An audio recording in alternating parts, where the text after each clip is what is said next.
আসসালামু আলাইকুম, welcome to taste of Bangla. আশা করি সবাই ভালো আছেন। আজকে ফলি মাছের কোফতা তৈরি করে দেখাচ্ছি। আজকের রেসিপিটা আমার মায়ের হাতের তৈরি, আশা করছি রেসিপিটা ভালো লাগবে। এখানে কিছু ফলি মাছ নেওয়া হয়েছে, এগুলোর মাথা আর আঁশটা ফেলে দেওয়া হয়েছে। এরপর এটাকে ভালোভাবে ধোয়ার পরে একটা পুঁতা দিয়ে এভাবে এটাকে ছেঁচে নিতে হবে। ভিতরে মাংসটা একদম নরম হয়ে যাবে আর কাঁটাগুলো আস্তে আস্তে বের হয়ে যাবে।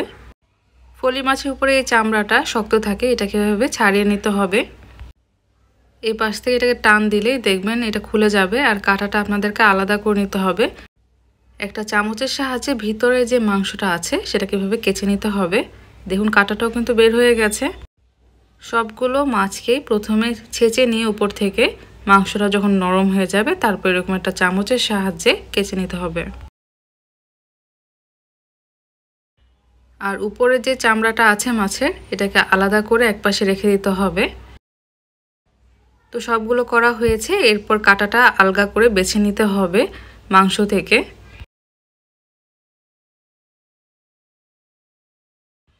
এই কাঁটাটা বেছে নেওয়ার পরে কিন্তু আবারও আমি পানির সাহায্যে কাঁটাটাকে একটু ধুয়ে নেব। সামান্য অল্প পানি দিয়ে কাঁটাটা ধুয়ে নিলে দেখবেন যে আরও অনেকটা মাছ বের হয়ে আসবে। তারপরে সেটা আবার মিশিয়ে নিলাম। এরপর এটাকে আপনারা চাইলে বেটে নিতে পারেন, একটু কাঁটাটা বেছে নেবেন অথবা ব্লেন্ডারে একবার একটু ব্লেন্ড করে নিলে হয়ে যাবে। এবার এই পেস্টের ভিতরে মশলা অ্যাড করতে হবে। হলুদের গুঁড়া 1 চা চামচ, মরিচের গুঁড়া 1 চা চামচ, লবণ দিয়েছিলাম আগে, 1 টেবিল চামচ পরিমাণে জিরা গুঁড়া, 1 টেবিল চামচ পরিমাণে ধনিয়া গুঁড়া, আদা বাটা 1 টেবিল চামচ আর রসুন বাটা 1 টেবিল চামচ। রসুন বাটা একটু বেশি দিলে ভালো। এরপর গরম মশলা গুঁড়া দিলাম 1/2 চা চামচ।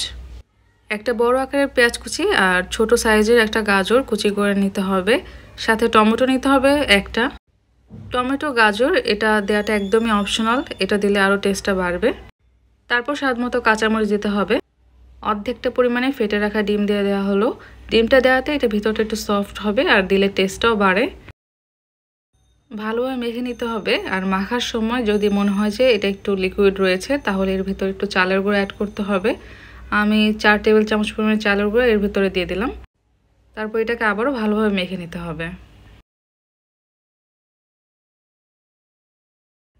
মেখে নেওয়ার পর এভাবে মাছের চামড়াটা প্রথমে খুলে নিতে হবে।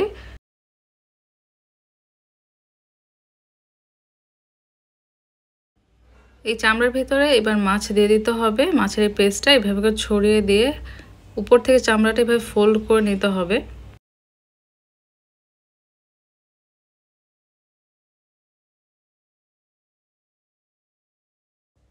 যতগুলো চামড়া আছে সবগুলো একইভাবে এভাবে ফোল্ড করে নিতে হবে এক পাশ থেকে।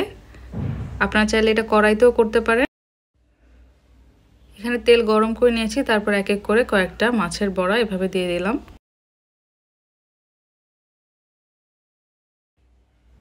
তারপর এটাকে খুব ভালোভাবে ভেজে নিতে হবে দুপাশ, যাতে সুন্দরভাবে রং চলে আসে।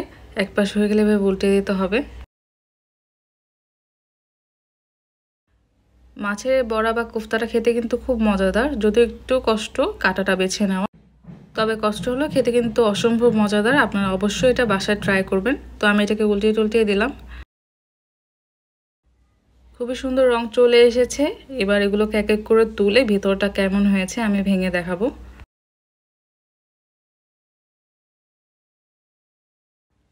মাছের চামড়া দিয়ে কিন্তু সবগুলো বড়া হবে না, কিছু অংশ বেঁচে যাবে। সেগুলোকে গোল গোল করে আপনারা বাকিটা আলাদা করে ভেজে নেবেন।